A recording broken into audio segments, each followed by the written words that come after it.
Today we have two guests from the new, wait a second, I have to get that off the screen. From the Orleans Legacy Project, Becky Merriweather and Ron Bechet. They are both in attendance. And so I'll start with our introduction.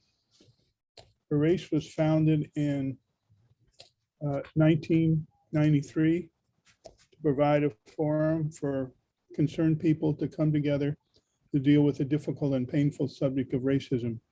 Our purpose is to create an atmosphere in which people feel free to explore perceptions, assumptions, and biases without fear of ridicule or personal attack.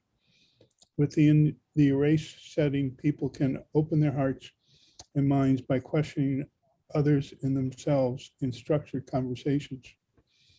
And the way it works, if someone wants to make a comment, they raise one finger to get on the list. And they have 2 uninterrupted minutes to speak. Up to 2 people can ask a clarifying question. These questions cannot raise a new topic, but rather try to better understand what the speaker said. There will be a wrap up where everyone who was not spoken gets 2 minutes and those who spoke get 1 minute. This meeting will be slightly different as we have 2 guests, Dr. Becky Merriweather and Ron Bechet from the Orleans Legacy Project. They will provide a brief overview of their work and the facilitator's opening remarks. If people have questions, Becky or Ron can get on the list to answer them, as we do not want back and forth situations. So I will let them introduce themselves.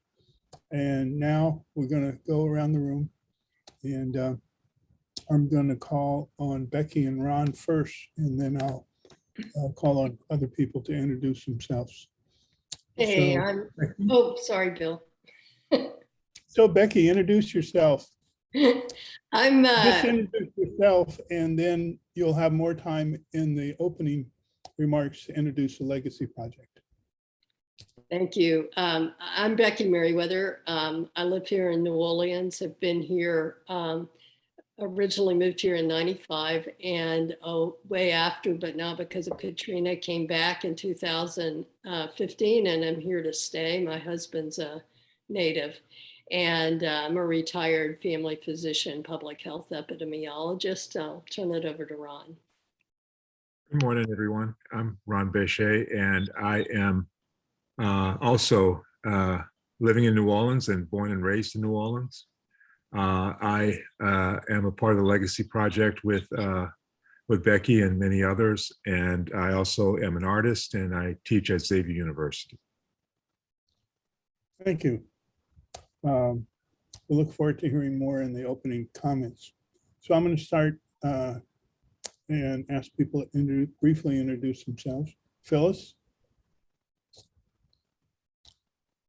Hi, good morning. I'm Phyllis. I've been coming to Erace since 2008 when I moved to New Orleans, and I'm looking forward to this conversation. Beatrice.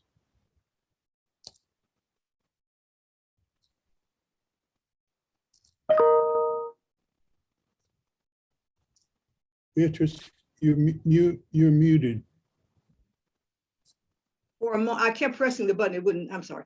I'm Beatrice Soublé, born in New Orleans, moved to Silver Spring, Maryland with the levee breaks at Katrina in 2005.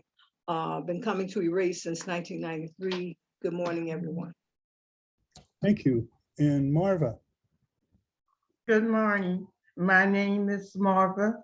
I've been coming to Erace post-Katrina, and I learned something new every Saturday. Thank you. I agree with you. Thanks. Jenny. Hi, I'm Jenny Fredericks. I'm in Austin, Texas. I'm very new to Erace. And just a heads up, I was involved in bringing the lynching marker to Austin in December of 17. So if there's anything anybody thinks I can help with, I'm happy to. Great. Nora. Hi, everybody. I'm also in Austin, and I've just been participating during this last year, and I enjoy it very much. Thank you. Okay, we have two Beckys today. This is Becky Richardson. Good morning. I'm from Boston, and actually I live on the shore in a town called Nahat, and we are in the middle of a huge storm. So I might have to leave you.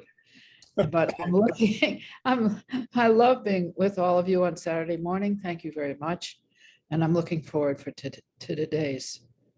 I read about the storm and I was concerned for you and Arnold, but Thank you. hopefully your house will hold. Marion.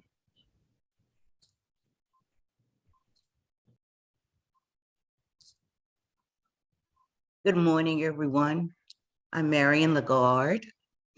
I live in New Orleans. I've lived here all of my life. I have been attending the Erace discussions since the beginning, when the organization was first organized in 1993. I am a retired public school teacher. I was a teacher for 41 years in the schools of Jefferson Parish and Orleans Parish. Now I'm a literacy volunteer at my church, and every Monday and Tuesday, I participate in discussion, conversations with several students with Spanish, English as a second language, and reading. I'm also a reading tutor. And it's so nice to see everyone this morning, and I'm looking forward to this discussion. Thank you. Michelle. Good morning, everybody. I'm Michelle, and I'm also in Austin. I've been coming to Erace since summer of 2020.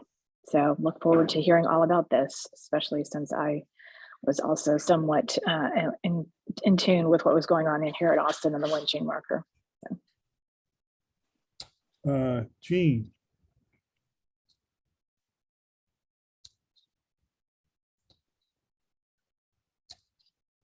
You have to unmute, Jean.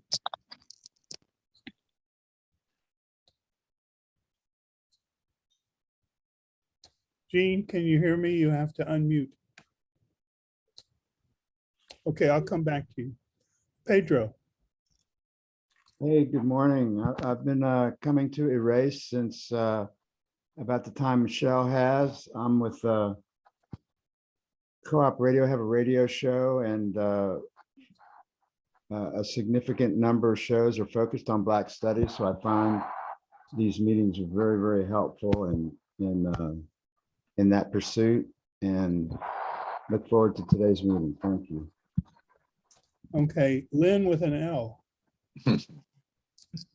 Good morning. I'm Lynn Frank. I have lived in New Orleans since 1970, born in Ohio, the same town as Phyllis, and but grew up in Houston. Welcome, Ron and Becky.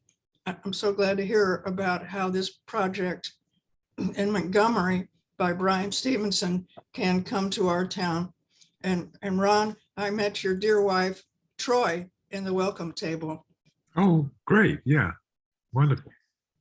The welcome table is how we met Lynn too. Nancy.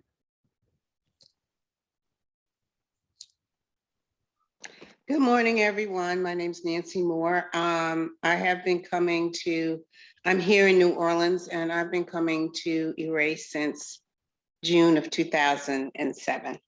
Glad to have you here today. Thank you. Cindy.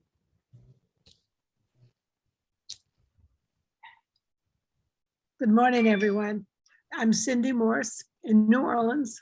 Been here 50 years, I realize. Not native, obviously, but 50 years gets to be a long time. I taught kindergarten in the public schools for 40 years, so it's home now. And we're not having a snowstorm, but it is cold. It got down to 40. People will laugh at me. My son's in Seattle, and DC will laugh at me that that's cold, but it is cold. Thanks very much. Louise, Hello, virtual friends. I've been coming for 2 decades, actually, in New Orleans first. And then after Katrina, we moved to Austin, and that's where we are now. thank you. Marla, Hey, good morning. My name is Marla Burke. I have been coming to Erace since, I guess, about a little over a year now. And I'm also in the New Orleans area since 2009. So happy to be here. thank you. And Glenn with a G. Peace be unto everyone. Name is Glenn Abdullah. I've been coming to Erace since 1994 and looking forward to the discussion. Thank you.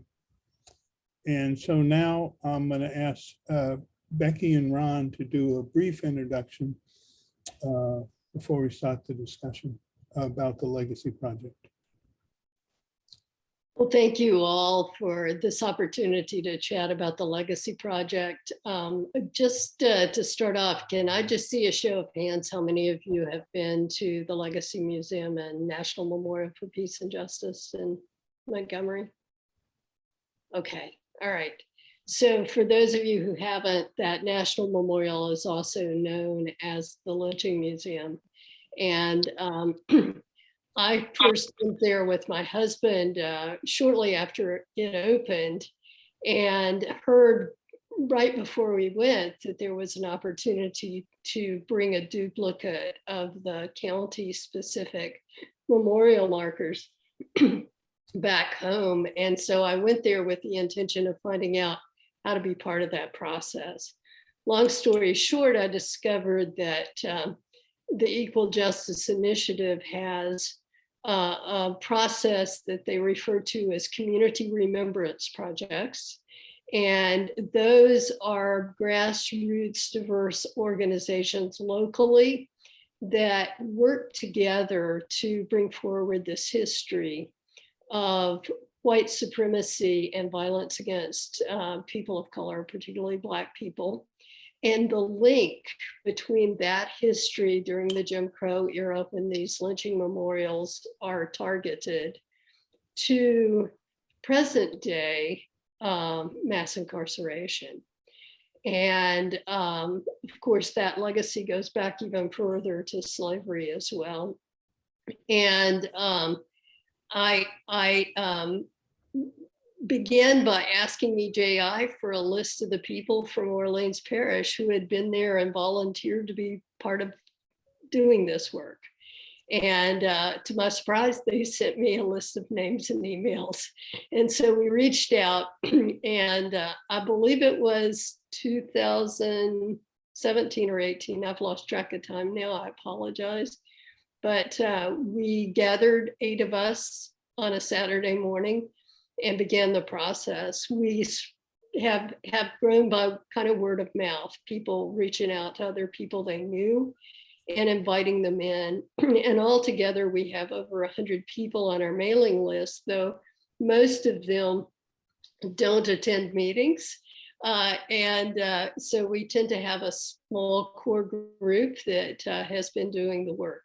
So there are 2 required projects before you're eligible to bring that duplicate memorial marker back home and mount it, and some optional activities. And we've been engaged in both components. So the required ones is that you memorialize in some way all of the people listed on the county, or in our case, parish memorial monument, with historical markers and or optional soil collections. And I'll say more about that in a minute.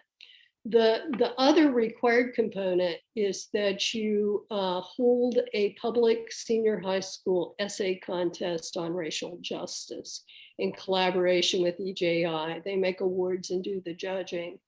And as a part of that process, you are generating some prompts about historical events in your community or circumstances that the students might consider writing about.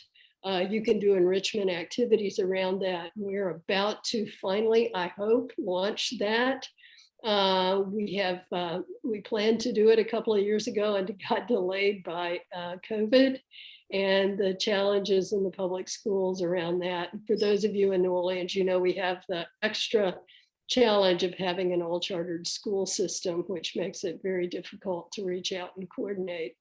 In any case, we are hoping to do some enrichment activities around that, including some writing mentorships. For example, one of the people in our group is a poet and now retired teacher of writing from a couple of our high schools here, the New Orleans NOCA. I forget what all that stands for, but anyway, it's something about School for the Arts. And also was at Lusher High School. And some other connections that we hope to bring into that. We're also hoping to take the students to some enrichment activities in town, like Black History tours or the Whitney Plantation, and possibly even to Montgomery. We have to do some fundraising to pull all of that off. And then the other optional activity Ron will talk about in a few minutes, and that is reaching out to engage communities and people in conversations around this history and its modern legacy, and challenging them to do something about it and take action. The historical markers, there were 4 lynching events here in Orleans Parish during the time period that EJI has memorialized from the 1870s to 1950 that are known and documented on that memorial monument. 2 of them were mass lynching events. One we refer to as the mass lynching of 1900. It's also known locally as the Robert Charles Massacre. For those of you familiar with that, the second mass lynching was a racialized labor dispute on the docks in 1895. And then there were 2 individual lynchings, one in 1893 in Algiers of William Fisher, and the other in, I think it was 19 teens, I'll say. Yeah. In the CBD, it was in the context of a purse snatching and crowdsourced chasing a guy down with guns and shooting him as he jumped into the New Basin Canal. So all of these were extra legal killings. There are a total of 14 names originally listed on the Orleans Parish Memorial Monument in those 4 events. We have asked EJI to add a 15th, and that is the name of Robert Charles, who was also extrajudicially killed, which is the definition of lynching that EJI uses as part of a racial terror event. That one's a little controversial potentially, but they have agreed with us, and we'll move forward on it. We have erected our first marker. It was in the fall of, or actually in December, just over a year ago, at the corner of Aretha Castle Haley and Martin Luther King Boulevard, related to the mass lynching of 1900. We are now working on a marker in Algiers in a soil collection, the site of William Fisher lynching. And by the way, for those of you who know, the William Fisher for whom the school is named is not the same one. That was a white guy. I've already told you what we're doing with the racial justice essay contest. With respect to soil collections, for those of you who've been to the Legacy Museum, you know that there is a wall of gallon glass jars full of soil from the sites of lynchings. We have done one soil collection at the site of the lynching of Hannah Mabry, who was a 60-year-old grandmother. This was in the context of the mass lynching of 1900. A crowd randomly apparently picked her home, and they set fire to her front stoop. As she ran out the back door to safety, they shot her in the back. And of interest, the only person convicted in that 4-day long reign of terror against people of color in town, in which they pulled people off of streetcars and beat them up, shot them in the back as they went to work in the French market, etc., was Hannah Mabry's son. Harry was convicted of perjury because he eyewitness identified 2 of the men who shot his mother, and then he recanted under pressure and was prosecuted and sent to Angola for perjury related to that. So gross miscarriages of justice. And I'll turn it over to Ron to speak briefly about the play that we have mounted. Sure. Thanks, Becky. We, in the context of EJI and the New Orleans Legacy Project, I have a class at Xavier of students who are working with a course called Building Community Through the Arts. And Barbara Haley, who's a professor of dance at Tulane, and I have done this class over 8 years, where we actually bring the 2 student constituencies together to form one class. And in that class, we learn about building community and using the arts as a tool. And there are always projects that are involved in not only just learning about how to do that, but also actually doing it. And so in the actual doing, one of the projects was working with the Arlene's Legacy Project in producing some of the activities that were around the marker settlement of the Roberts Charles incident and massacre subsequently. And the students decided to actually do the soil collection also, but to do a play. And that play was to be something that would be publicly done and recognized. And they actually wrote it and performed it at Ashe Cultural Arts Center.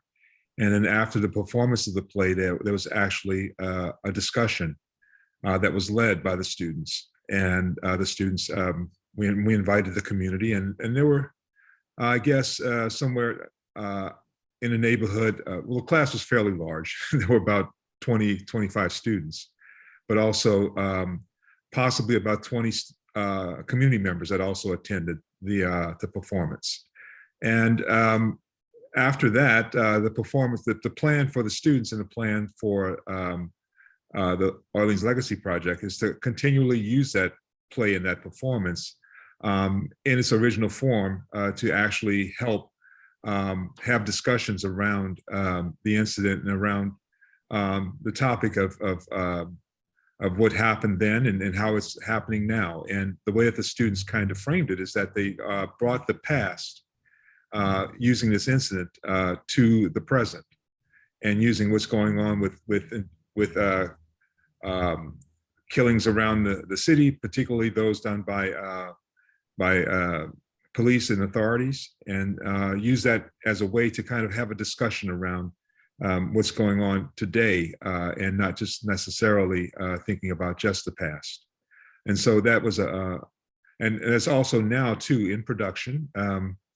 The actual play was recorded and done with 2 professional artists, and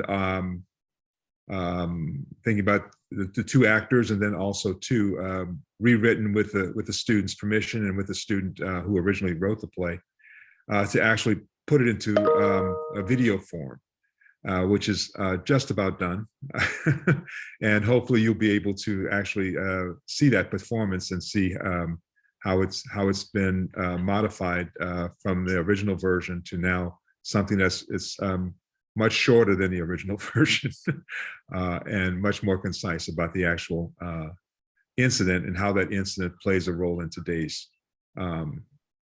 controversies and in today's extrajudicial killings. Thank you. I see Greer has joined us. Do you want to introduce yourself, Greer?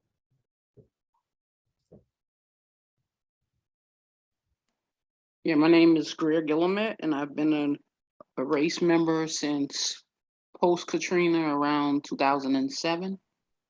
Sorry I'm late, but I'm here. Great. That's what counts. Okay. The list is open. Okay. Marion, let me see, are there, and Lynn? And, okay. And Beatrice, yes. Okay, we'll start with there. Let me get my timer going first.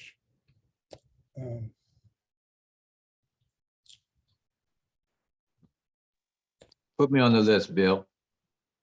And Glenn, yes. Sorry, I'm just taking a minute to get things set up. Okay, Marion, you have 2 minutes now.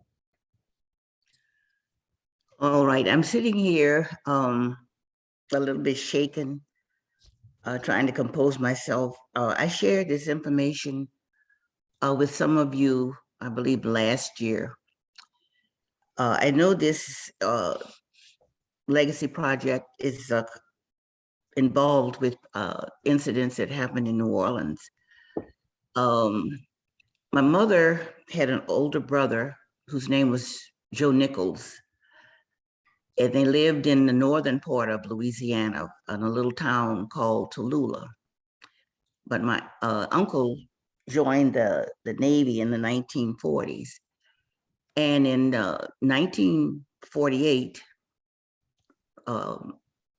my uncle Joe was murdered by members of the Ku Klux Klan. This is my Uncle Joe.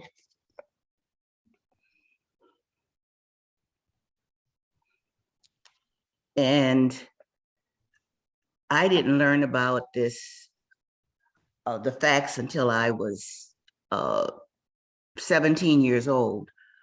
I remember it was winter, and my mother and my other uncle, Carrie, my uncle was driving, my mother was sitting in the front seat, and my sister and brother was sitting on the back seat. And I remember my mother crying and my Uncle Carrie trying to console her.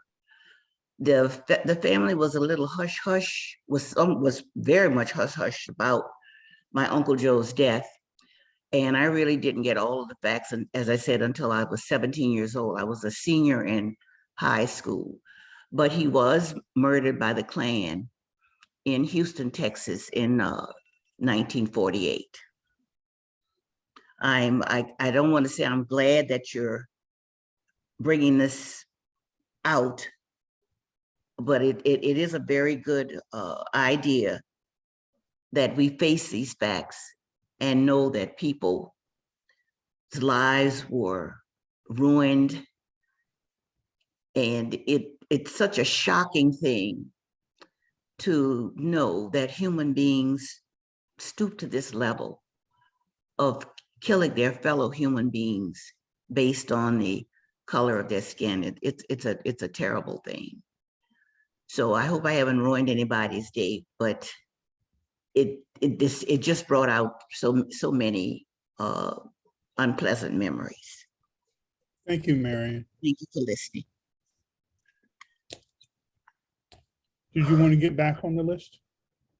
I'd like to listen to the other comments. Thank you. Okay, it's hard to say, but we certainly feel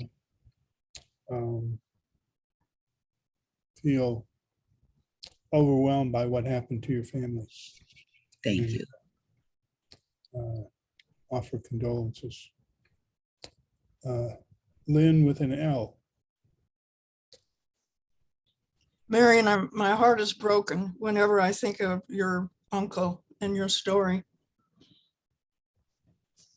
And I appreciate your sharing it with us, so we know that this is not something in the distant past. It's something that affects people today. And that my question is really, I have a question rather than a comment. For Becky and Ron, can you say why the dates were chosen 1877 to 1950? Those dates leave out are a terrible massacre in New Orleans that took place in 1866, the Mechanics Institute massacre, and they leave out the death of Emmett Till in 1955. I know you have to have some parameters or the monuments would just be overwhelmed with writing. Maybe you could explain about the dates. Okay, I put Becky on the list to answer your question. Beatrice? Yes, first I'd like to thank Ron and Becky for your work. So many of us go to places, especially as we call it the Lynching Museum, and you just come away heartbroken and torn, not really doing anything other than that, going beyond that. So I appreciate the fact that you have, each of you has done, especially including Ron, something with the arts, something with students, and both of you something with writing, with all of those ways of remembering something. My question is, how do you inform, what kind of participation have you gotten from people where you put markers and collected soil? When you've informed the community, have people beyond maybe I know you're 100, all of them don't come to the meetings, but what has the response been of the communities in which you have placed markers and collected soil? And then, Ron, as soon as the video of the play and the performance is available, I'd gladly want to know it. But again, thank you for your work and for being here and for taking the leap of faith that is required to put an ugly past in people's faces so that our hearts can be moved to do something, our feet, our hearts, our votes, and all of that. Thank you so much. Okay, thank you. I added Ron to the list. I don't see Becky. Oh, there you are. You just moved around. Okay, we have Glenn with a G and then Becky and Ron. Some of that, most of that hatred that came toward us came after slavery. And it was fired up by bad policies from the victors. Keep going, Glenn. That was... They put a slave over the white man, put him in authority over the white man, humiliating them, put a slave over the former masters, over how the tax money going to be spent, and ruling them by military, with the northern military. And this is what really caused 100 years of terrorism. They should have never put us in power over our former slave masters. That's my opinion. Okay. Okay, Becky and then Ron. I didn't help choose the dates that EJI chose. My understanding is that they needed a time frame to begin their work on lynchings, and they chose 1877 as the beginning of the period because that was the end of Reconstruction. And they chose 1950 as the end of the period because after that, there began to be some civil rights actions and some changes in the laws and policies.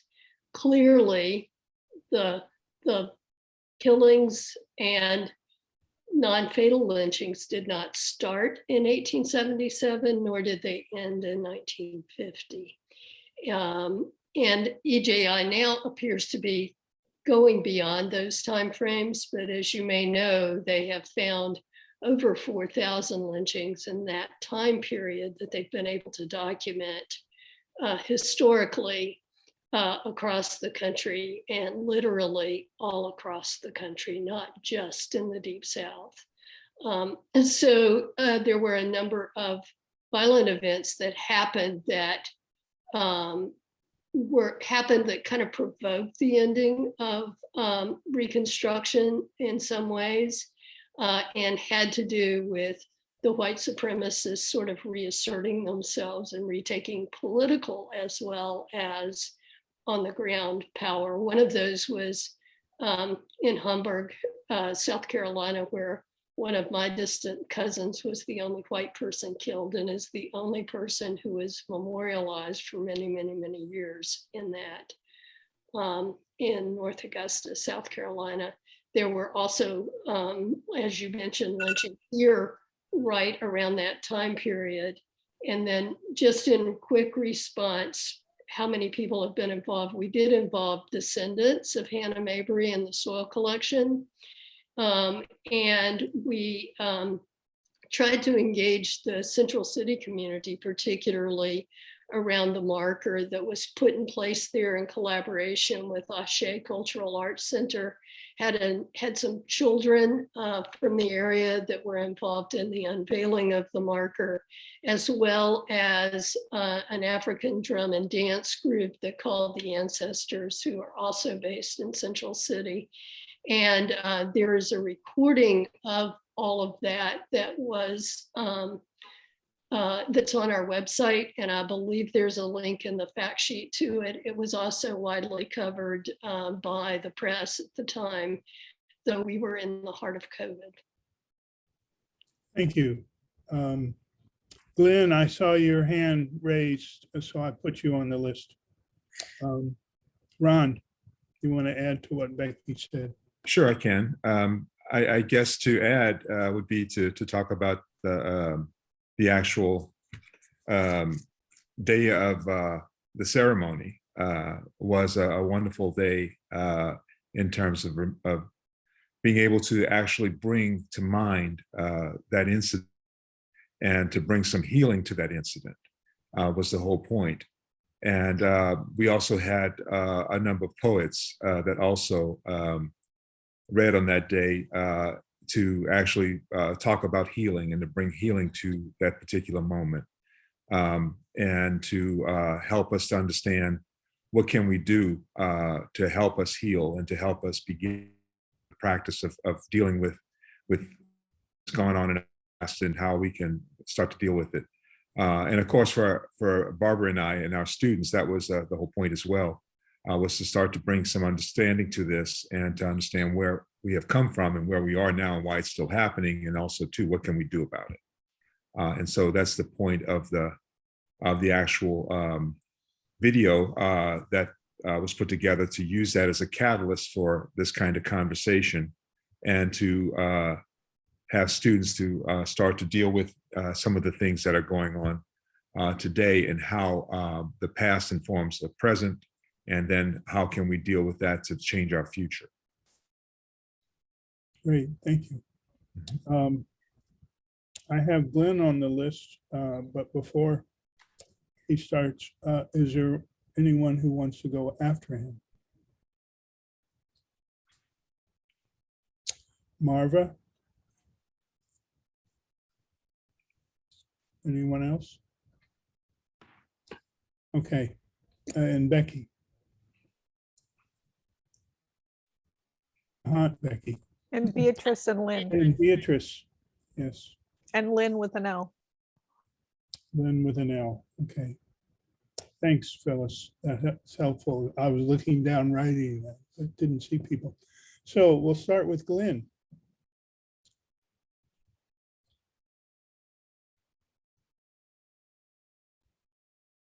Glenn?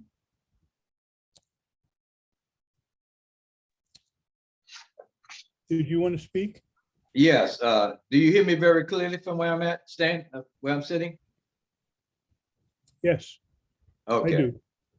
Now, you wouldn't think people have devious minds, but it wasn't an accident that they put the put the former slave over the slave master, put him in the legislature. It was a strategy. The South was devastated. Their homes were burned down. Their cities were being destroyed. Their crops were purposely destroyed. Their railroads were destroyed. And the North was sitting pretty up there. Nothing wrong with their cities. And you had people went up there with fire rings to try to set the northern cities on fire. So to take the heat off of the North, they made the Southern white man focus on the Black man. The humiliation that adding salt to the wound, putting the Black man over them. And this would cause the how vicious they became to put fear in the Black man. The Black man would never want to have authority over a white man. Never will want to vote. I see you, Louise. Yeah, and it lasts a long time. You know, all the way up into the 60s, we were fearful of voting because of the terrorism. That's all I'd say. Okay. Louise has a clarifying question. Yeah, maybe I stepped away or something, but Glenn, what do you mean by putting the Black man on top of the white man? They put them in the legislature. Put them as a governor in Louisiana. They have one as a governor in Louisiana. Oh. You know, so when you controlling the government, you control the taxes, how they spend and who they go to.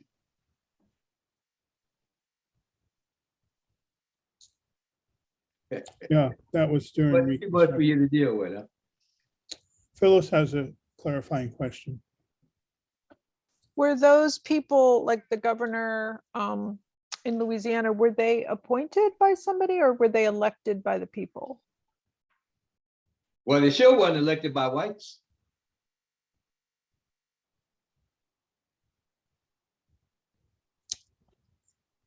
Because they poisoned the man to get him out of there.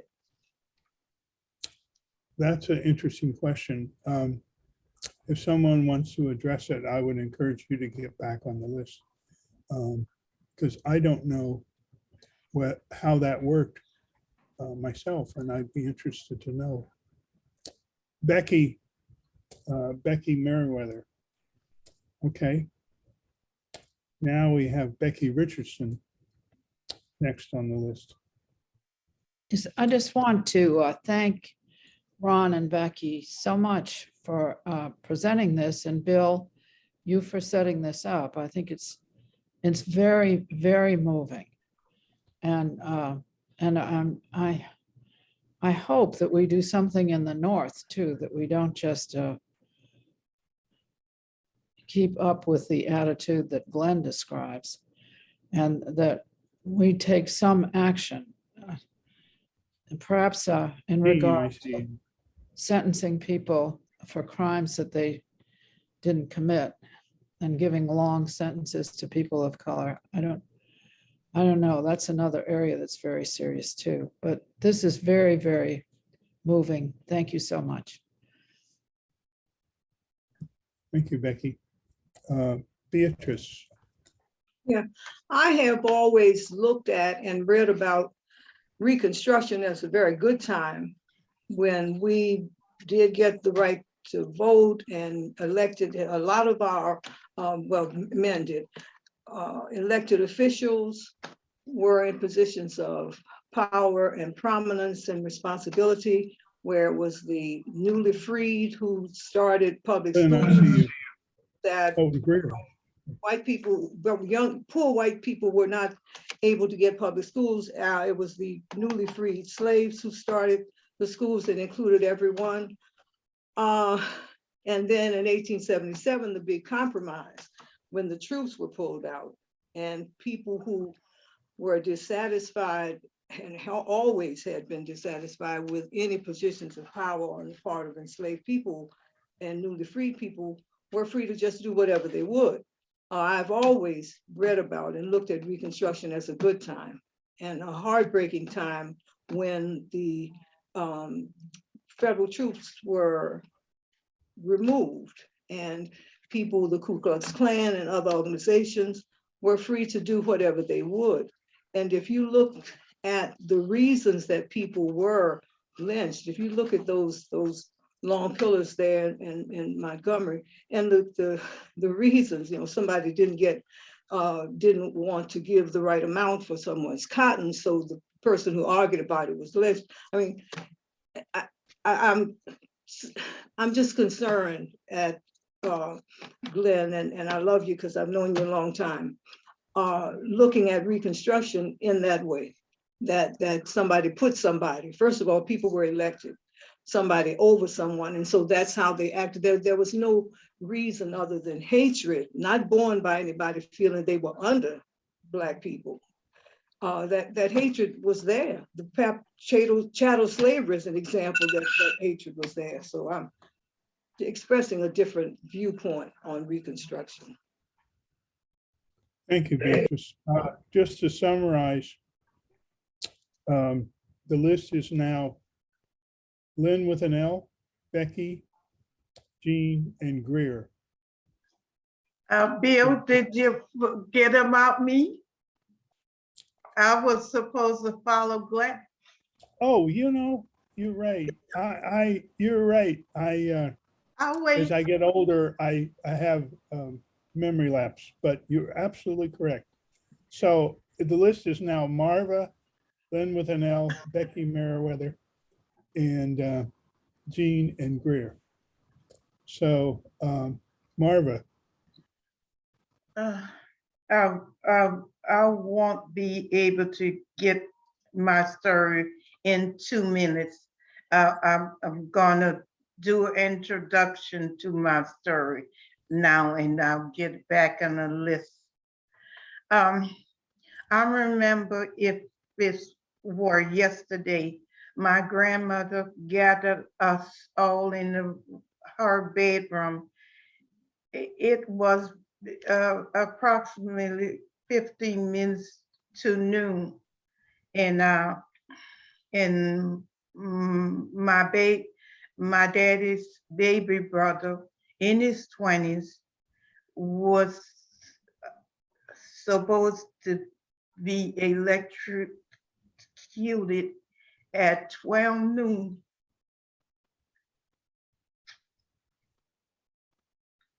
And she said, I'm gathering you in here so you can be quiet, and I will lead you in prayer.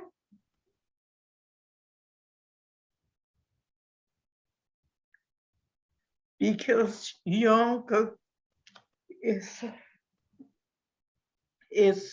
fixing to meet the Lord, and I will lead you in prayer.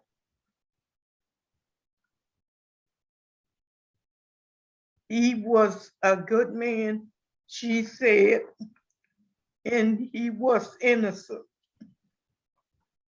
He was the first man to be electrocuted in New Orleans. I'm going to get back on the list to tell you why he was electrocuted.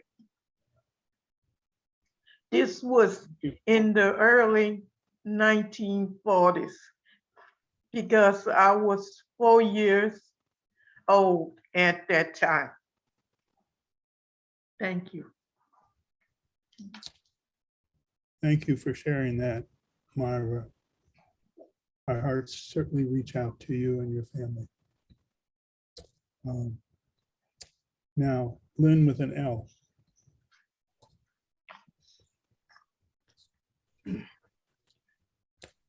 Marva, I have tears in my eyes too. Thank you for sharing your heartbreak with us to inspire us to do something. We'll give you more facts later.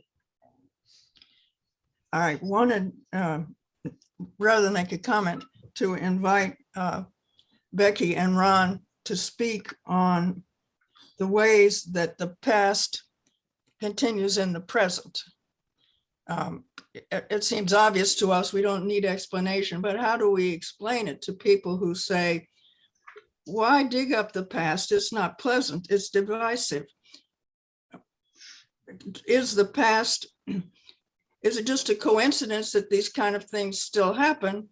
Or does the past reach out and influence what still happens? Are attitudes cultivated in the past carrying on today, and people embrace them and then they act accordingly? I would like your thoughts on that question, if you don't mind.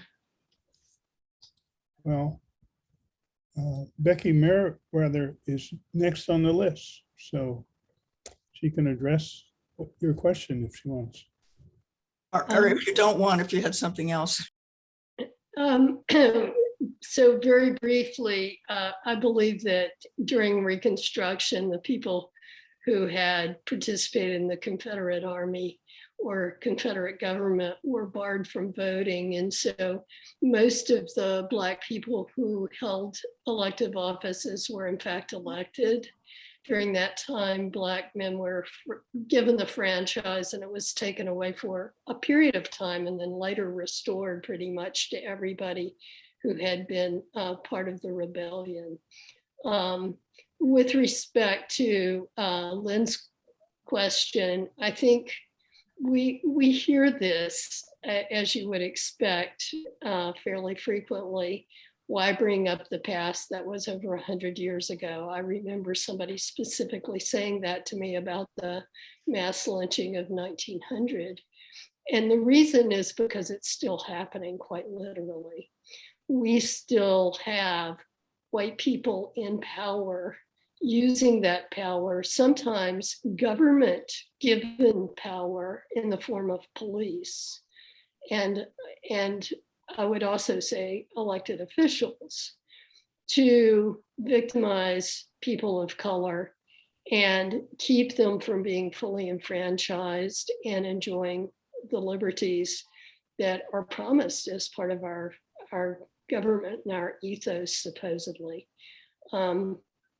We have a very, very long history in this country, not only of enslaving Black people, but also of intentionally separating Black and white people who share potential common cause. It started with Bacon's Rebellion in the Virginia colony in the 1600s. Just as slavery started around that time and in that same place, I should say. We can only learn from the past and see how it's still operating, but it's quite clear that the policies that have led us to mass incarceration were inspired by racism that was used for political purposes by the policymakers who caused us to be fearful and have made white people fearful of Black men in particular. And that tradition of culture and history has been carried down and carried down and carried down. And today, the vast majority of men who are incarcerated here in the world epicenter of mass incarceration are Black men. Some are innocent. Many are locked up long beyond anything constructive. Over half of the people serving life without imprisonment. And we do more of that here than any place in the world without parole, are Black men, and most of them are over the age of 50. And they're not going to commit any more crimes if we let them out.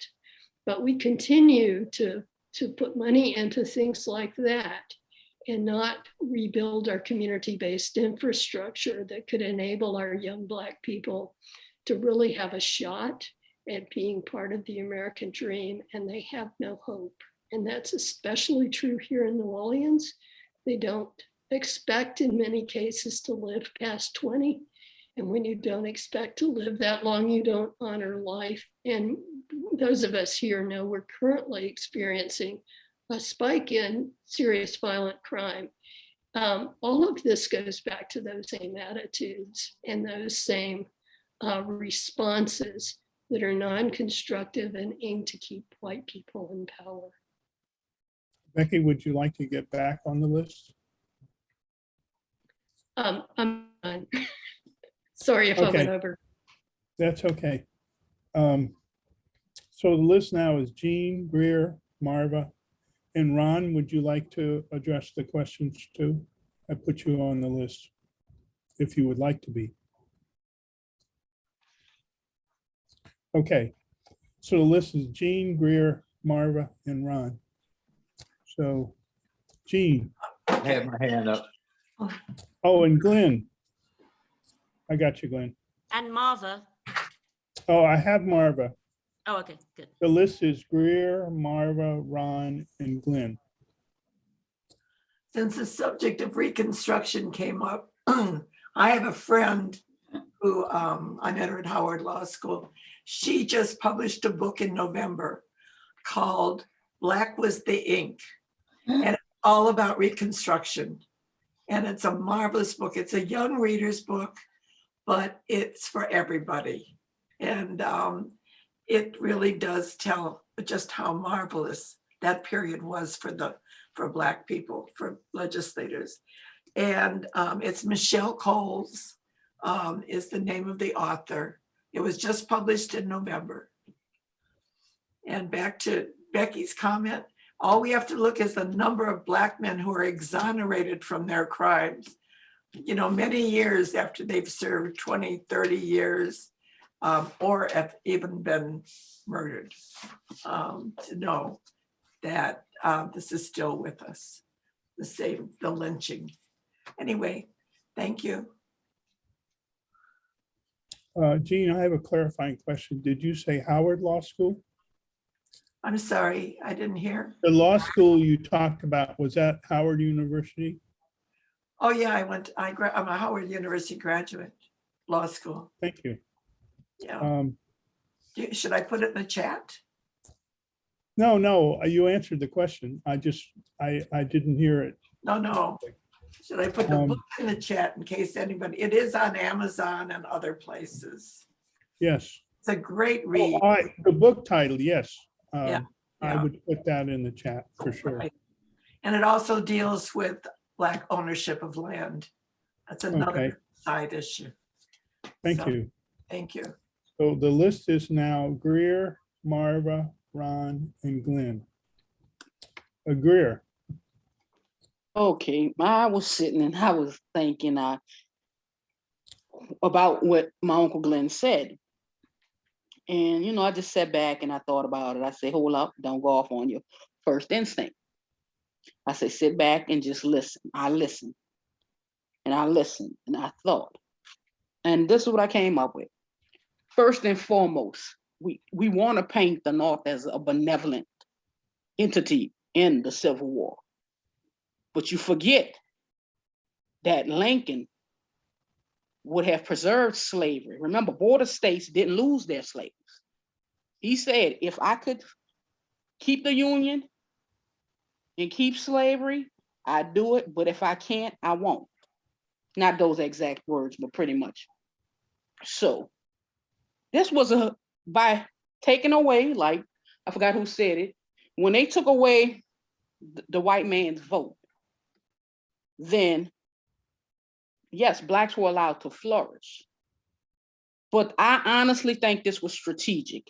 This was not only strategic, it was a punishment. It was a punishment for treasonous acts in terms of the South.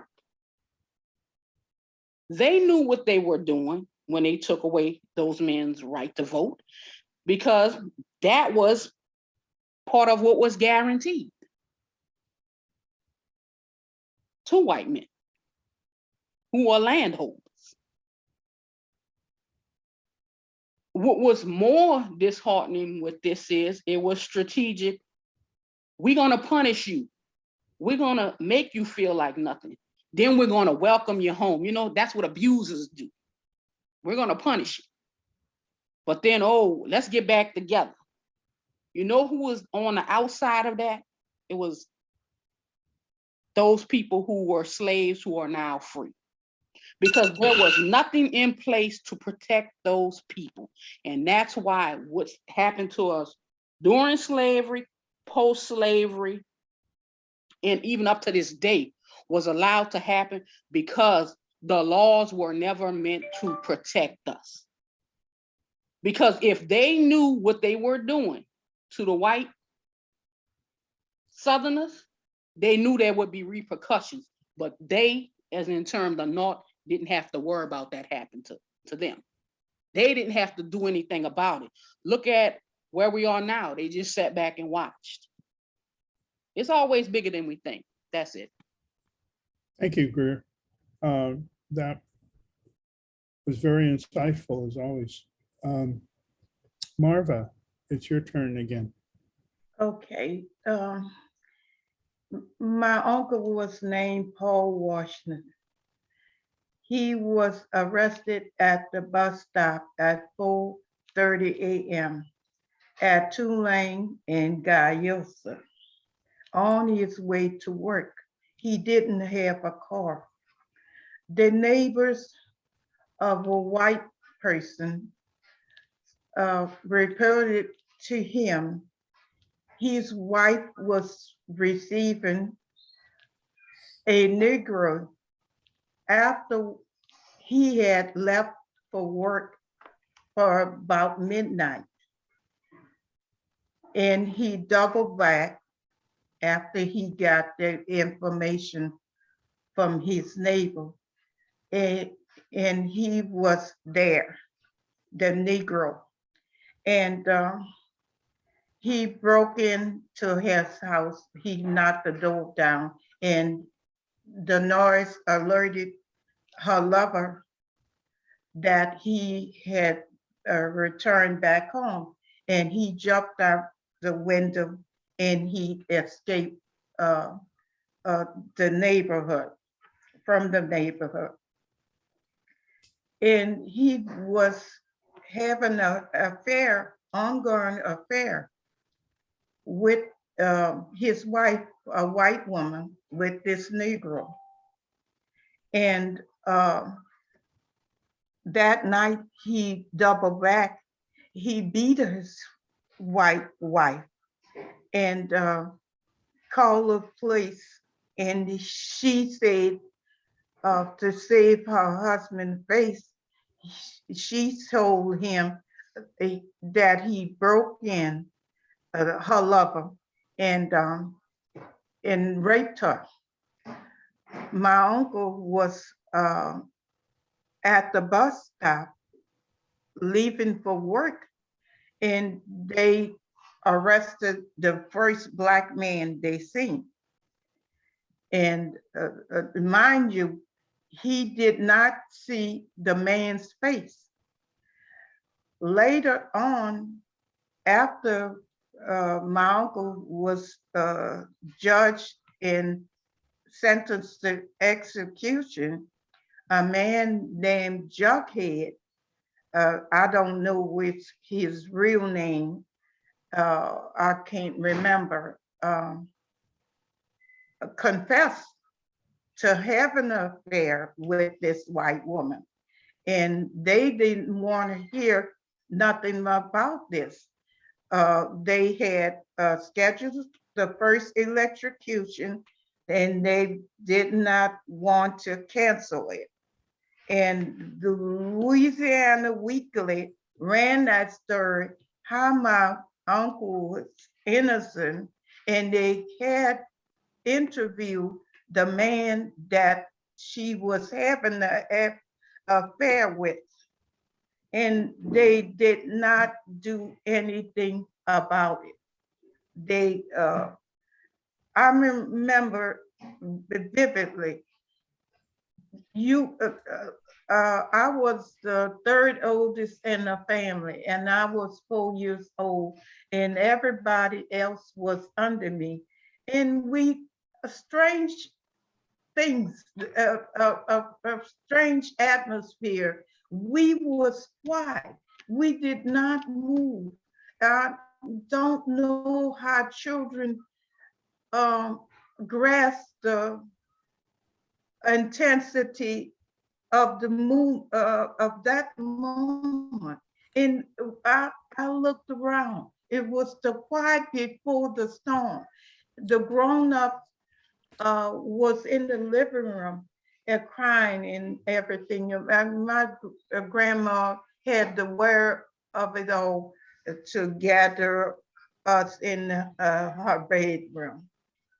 And I looked up articles when I was adult, and I found the Louisiana Weekly papers.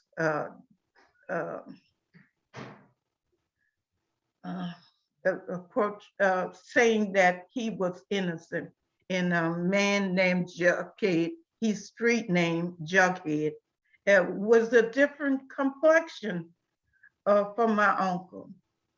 And that's all. I was glad to see that the Legacy Project goes back and captures the past. And I'm gonna speak to, ask questions about what, if any, could I go back and ask for a retraction of his guilty verdict. Thank you. Thank you. Thank you for sharing. And thank you for having the courage to share that painful story. We appreciate it. Ron, it's your turn. Okay, I just wanted to go back and answer the question a little bit more about the whys. We not only have we not, we keep repeating it, but we have never dealt with any kind of healing related to some of the past issues. And that healing is probably what really needs to take place for any movement at all. And of course, you know, we all know the phrase about history, that if we don't deal with it, we're bound to repeat it. But not only are we repeating it, but we're repeating it over and over again, and worse than it was originally. And so those kinds of things are really problematic. And I just hope that, you know, in the work that we're trying to do is to not only bring to our attention these past issues, but also how do we figure out a way to heal from it? And how do we figure out a way to do our due diligence in helping everyone to learn about these past issues? My wife Troy and I actually were watching a piece last night that I want to let everybody know about. That was about Emmett Till and his life. And I'm sorry, I'm forgetting the name of the film, but it's fairly recent. It was called Women of the Movement. That's it. Thank you very much. I appreciate that. I was thinking about, you know, how old I am now. I'm trying to remember things that I should have I should remember. But that was really, really a significant piece. If you guys want to take a look at that, and we're not passing this information on to our youth. And again, they are bound to repeat it in ways that are even more heinous than it was at the beginning. Thank you, Ron. I see it's now 11:11, so I'm going to close the list. We have Glenn, who's going to conclude this part of the discussion. I love history, and I'm glad that we have people that document history. But what I don't like, what my people do a lot, is they keep reliving history. You know, they don't, and always just reliving the bad history, learning just from bad history. They don't learn from the positive things that happened in our history. They're always bringing up the bad history. But I'm not saying about this lynching thing with the project which y'all do. I'm not talking against that. That ain't what I'm speaking about. You know, I'm talking about like my sister Marla. She re-traumatizing herself over what happened to my uncle being electrocuted. Re-traumatizing her, living like it just happened last week. You know, that stopped our progress more than anything else. Living it like it just happened yesterday. And that's something we need to get out of. We recognize what happened in the past and now make plans for the future, because the future is going to be much greater, much more longer than the past was. If we've been here 400 years, we're going to be here another 1,000 years into the future. Unless you believe like some of the Christians that the whole world's about to be destroyed by God. That's my opinion.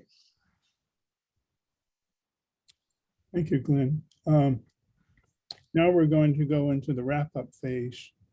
And the people who did not speak, according to my list, but if I missed anyone, raise your hand. Louise, Marla, Nora, and Nancy. Did I miss anyone who did not speak? And Phyllis. Okay, so we're gonna go in this order, and everybody has 2 minutes. Louise, Marla, Nora, Nancy, and Phyllis. So Louise, it's your turn. Okay. Bill, I didn't speak too. Oh, Pedro, yes, I'm sorry. And Cindy. This is why I read the list, because I knew I'd probably miss people. So Louise, Marla, Nora, Nancy, Phyllis, Pedro, and Cindy have 2 minutes, and then the rest of us who spoke have 1 minute. So Louise. So I'm glad that I come straight after Glenn's comments, actually, because Marva's story, I think, is extremely relevant to what we're discussing. And it's very important for us to hear it. It was important for me. It just puts another, just really how important this fight is and how heinous things have been and still are. And so I think her story is very important to tell. And I don't know if you know, I mean, you obviously know her better than I do, but I'm sure it's not ruining her day-to-day life, but she's bringing it up when it needs to be brought up. And I think this moment was when it needed to be brought up. And I really appreciate, Marva, that you did that. And I'm really sorry for that horrible family history.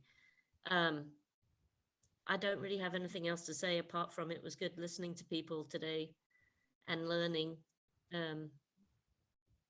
from their experiences, which is why Erace is one of the reasons why it's so important to me.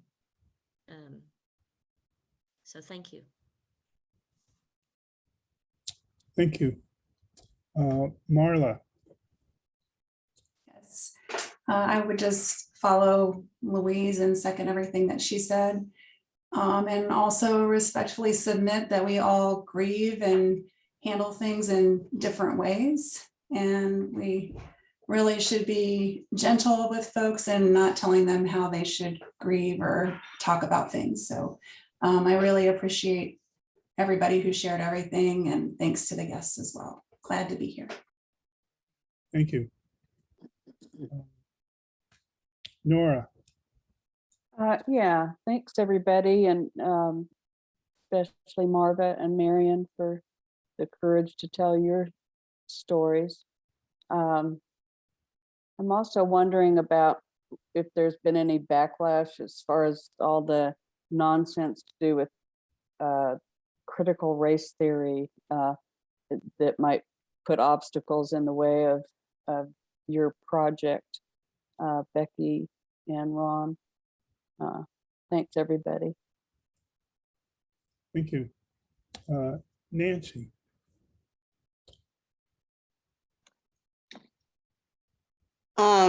Thank you for coming today. I think that my family story, no one was murdered, but they were run out of Haleburg, Alabama, by the Ku Klux Klan for questioning the weight of cotton. And that's how we all ended up in New Jersey. The whole family had to leave in the middle of the night with whatever they could stuff in a bag or a sack or whatever and get out of town. I think Black people do need to talk, and I do think they need to share their stories. I was 40 years old before I knew, because they were traumatized and they would not talk about it. And I was 40 years old before I even heard the first hint. I guess I thought we were always in New Jersey, you know, but I was 40 years old before I found out how we came from Alabama to New Jersey. And so these are stories that are being lost because our ancestors and our family members many times just wanted to forget or were too traumatized to talk about it. And I think I did happen recently during Hurricane Ida, had the opportunity to go to Montgomery, Alabama, and go to the Equal Justice Institute. It is a very moving experience, a very emotional experience, and actually a very traumatizing experience. I need to go back because I couldn't fully grasp it because it was so emotionally jarring to see that, to experience it. So anyway, thank you all for coming. I hope that we can join together and make this happen. Very interested in doing that. Thank you, Nancy. Phyllis. I want to thank Ron and Becky for coming and sharing the work of the Legacy Project with us.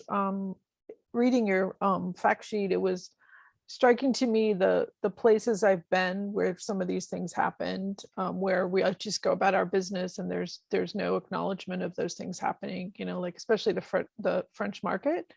Lots of tourists go there and have no idea, or just any random street corner, or the idea of people being pulled off of streetcars. Now our streetcars are so romanticized. So I also want to say thanks to Marion and Marva for sharing your stories, and Marva especially, I hope that you feel supported by all of us, and I hope that you're able to get your uncle exonerated. And if there's any way I can help, let me know. Thank y'all. Thank you. Pedro. Yeah, I just wanted to comment.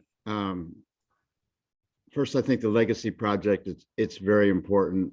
And I think the concept that if we don't know our history, it can repeat itself. I agree with Ron, it's very appropriate. The forms of racism and oppression change over time, they evolve.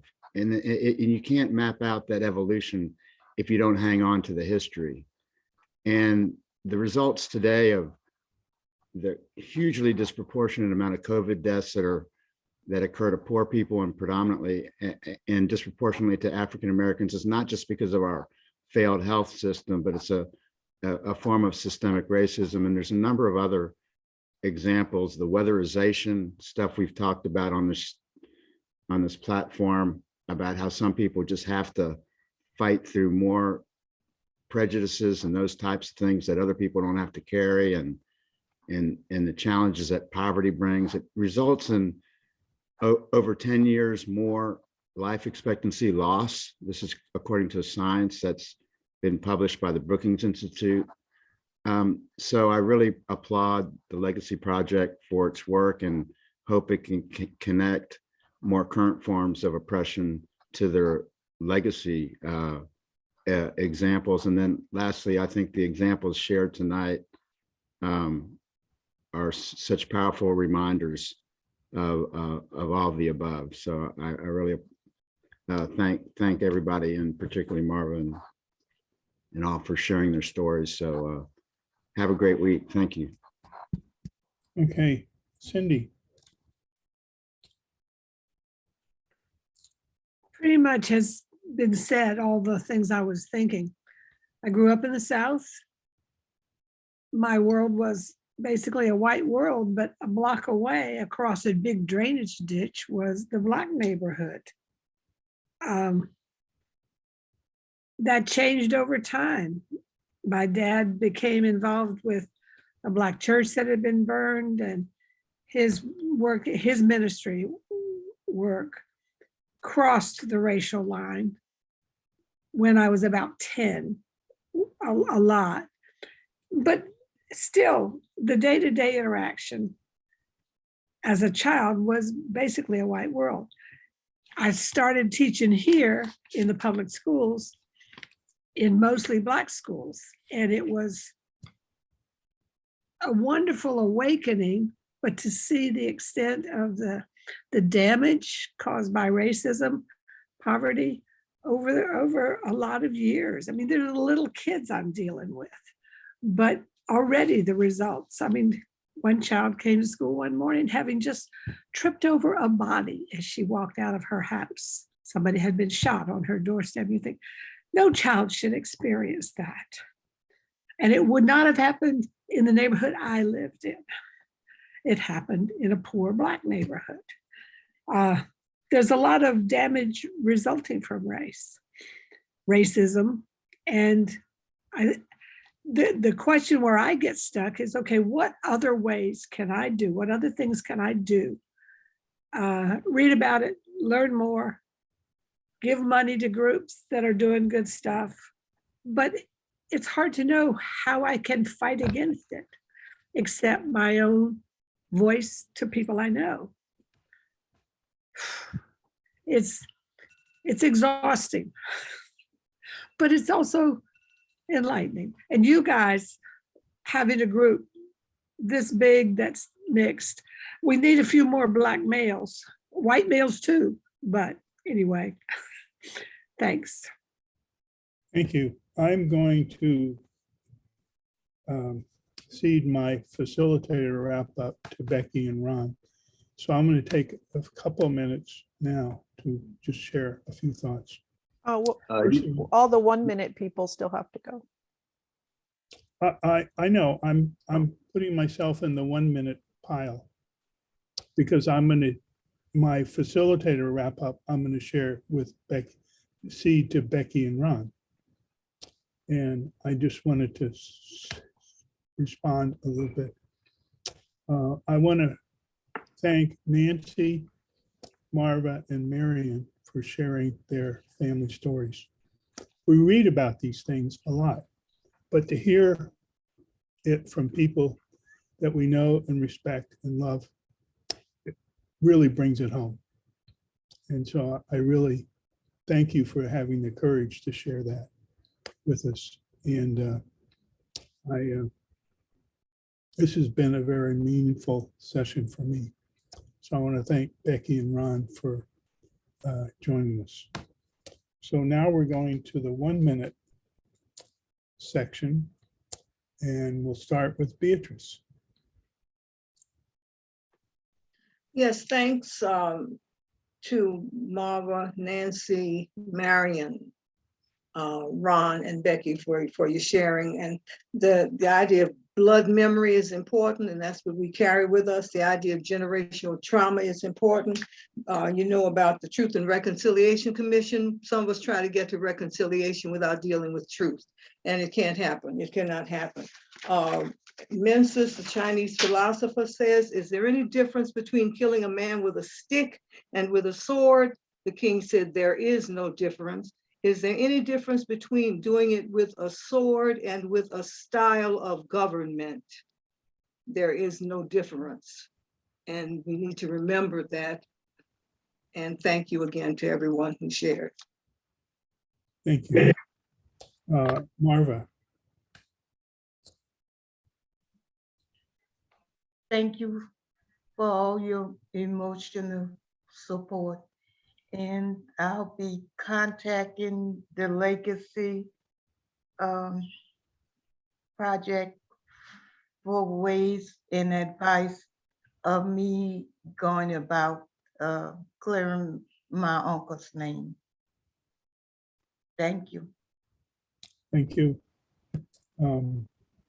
Phyllis. Oh, that's right. I already did mine. You did it. I'm sorry. And Nora. Becky Richardson. Well, thank you, everybody, for this meeting. It's been extremely meaningful. And I do hope that, you know, I'm an advocate for children, but I'm really want to become an advocate for criminal justice reform. And it's, well, I don't know how, I just wish I could really do something to help. That's, I guess, my reaction. Thank you very much. Thank you. Marion.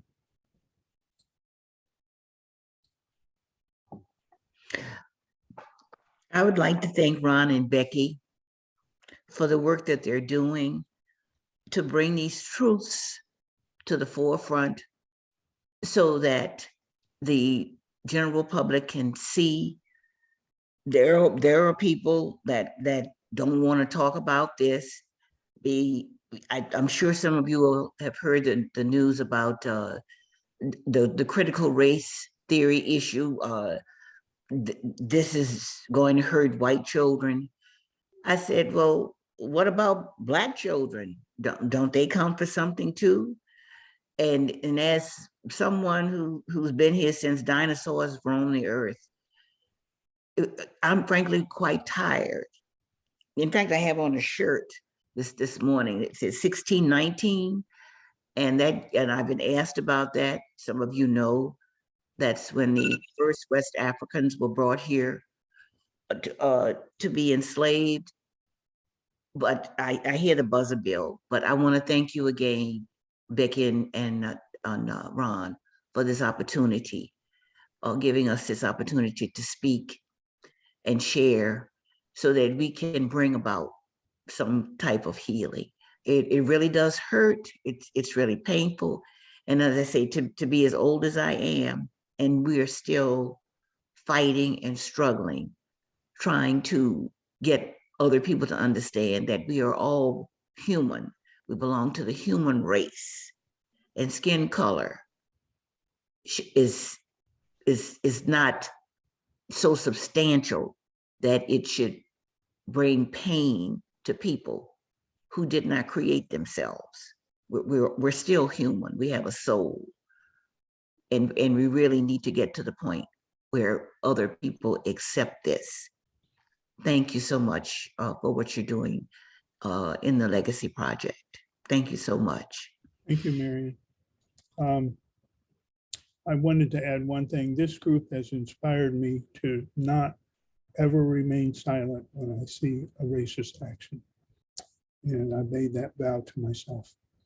And I've done it. Anyway, Jean.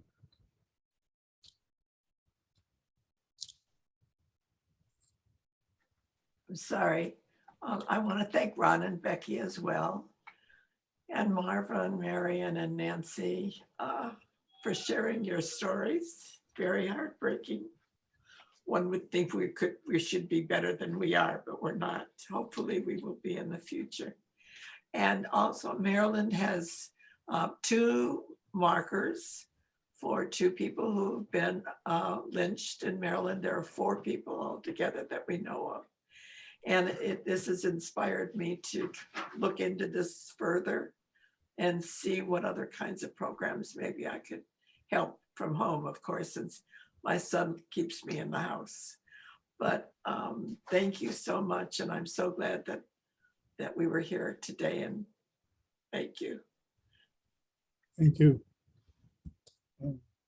Lynn with an L. Oh, thank you, Bill, for organizing this meeting with Becky and Ron. It really has expanded our thoughts and our appreciation of the world we live in. I wanted to make one more comment about history. Not only do we want to keep people from forgetting what happened, forgetting the past, but we're in a time when the right wing is promoting false narratives of history. So if you just sit idle and do nothing, there is another story that's going to come out, and it's full of lies and telling bad things about people that aren't true. So it's definitely a work that must be undertaken vigorously. Thank you. Thank you. Nancy. No, you already spoke. I'm sorry. I apologize. I'm looking at my list, checking it. Glenn with a G. I thought you were gonna leave me out, Bill. No, I would never leave you out intentionally. You know, and your niece is next. Yeah, I brought up cause and effect, and that's something seems like, we didn't want to look at. We just wanted to look at history through an emotional lens. And but I got great hope in the young people that they're not psychologically scarred as older generations are. And they're looking for a future. And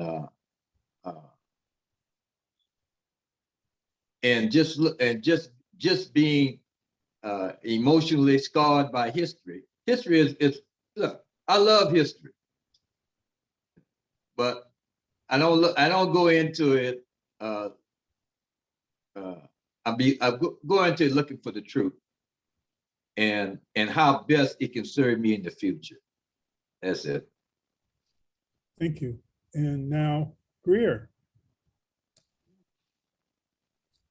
Okay, I'd like to thank the guests. I mean, you guys are doing a real great job.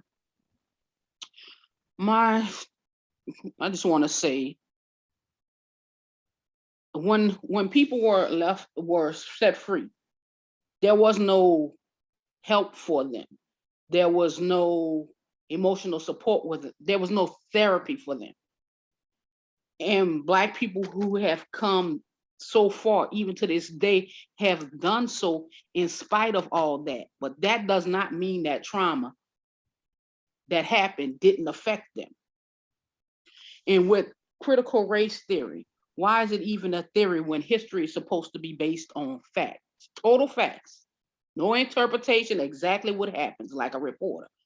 But you don't want to teach true history because you want to protect the white psyches of children. But history is walking around you because we're here. Anything that the truth, it's like they want to hide it. The truth is the truth. The same thing with voting rights. We should all have the right to vote. Why are you trying to take away mine? That's it. Thank you, Greer. And now I'm going to turn to Becky and Ron for our final wrap up. Thank you, Becky. It's your turn. Thank you all so much for sharing this time with us. And lest I forget, we would invite you, those of you particularly in New Orleans who would like to join us, to do so. I dropped my contact information in the chat. It's also on the fact sheet. And we have been meeting kind of at the same time, but we've experimented with other times. And if some of you would like to be part of us, we would be happy to try to accommodate that. I also want to apologize for not having started with sort of noting that the conversation might bring up old traumas for folks. And I really, you've reminded me that I need to do that regularly. And I really want to thank Nancy and Marva and Marion for sharing those stories. And I also want to acknowledge that there are likely other people in this conversation who have similar stories that they have not felt able to share with us. So I want to thank those of you who did share, particularly for your courage. It takes a lot of courage and emotional energy to share those stories. Marva, I want to offer something to you, a link. Happy to have you reach out. Phoebe Ferguson, who is part of our group and is also part of the Plessy and Ferguson Foundation. She and Keith Ferguson recently worked with DA Jason Williams to get Homer Plessy pardoned. And the DA's office now has an Emmett Till project that just got funded. They're going to be looking back at some open cases that are particularly involving racial targeting and injustice. I think this is outside that time window. I'm not sure it'll fall in that category, but I would be happy to work with you and the folks in the DA's office to see if we might be able to bring forward the history of your uncle and get that history addressed in a way that can help with healing, not only for you, but can bring forward again this history and this multi-generational trauma. I would say to Beatrice, thank you for your wisdom. You're absolutely correct that government structures also do extraordinary violence to people. And invite all of you into the work on rebuilding and reimagining our criminal legal system. You notice I don't call it a criminal justice system because it isn't about justice. It's about retribution and punishment and scapegoating. And it's not making us safer. Those of us in New Orleans clearly know it's not working. We've got to find other paths. And for those of you who are away, I'd be happy to share information about how you link up with EJI if you're interested in either connecting with the group, the Community Remembrance Project in your community, or creating one. And would also note that there is a member of our group, particularly involved in the Algiers Marker Project, who with her sister has a nonprofit whose name escapes me, but I'm willing to offer it if you reach out, that is putting up historical markers in ports where slaves were brought into the United States, including places like Boston. I think there is one maybe already in Boston. Happy to talk with any of you interested in taking down the racist structure of our criminal legal system as well. That has become my kind of retirement work as a volunteer. And I will note that my motivation is in my public health background of discovering and learning over time by observation. Racism underlies so many of the issues and problems in our society. And they're in the North as well as the South. And they are structural. I struggled with how to deal with that out of my faith and some people in my congregation saying we need to focus on this. I've started learning a lot about it and living at the world epicenter, literally, of mass incarceration and this current form of enslavement. We have a unique opportunity here in New Orleans to bind together and figure out how to address this problem and at the same time stop the violent crime that continues to victimize our Black communities here in town, because it is the Black and poor communities here in our city that are most directly impacted by victimization as well as by mass incarceration. And we need to fix that. It's part of the trauma that continues to keep the violence going. Yeah. Thank you again. Thank you, Becky. And speaking for Cindy and I, if your meetings were not at the same time as Erace, which we never want to miss, we would be glad to participate. When we came back from seeing the Legacy Museum, we wanted to start something in New Orleans, and to no surprise, you had already started something. So that's great. So we'd be happy to join you, but we don't want to miss Erace either. Ron, you want to close us out? Sure. Thank you all for inviting us, and thank you for sharing. And I'm really touched by so many of the stories this morning, and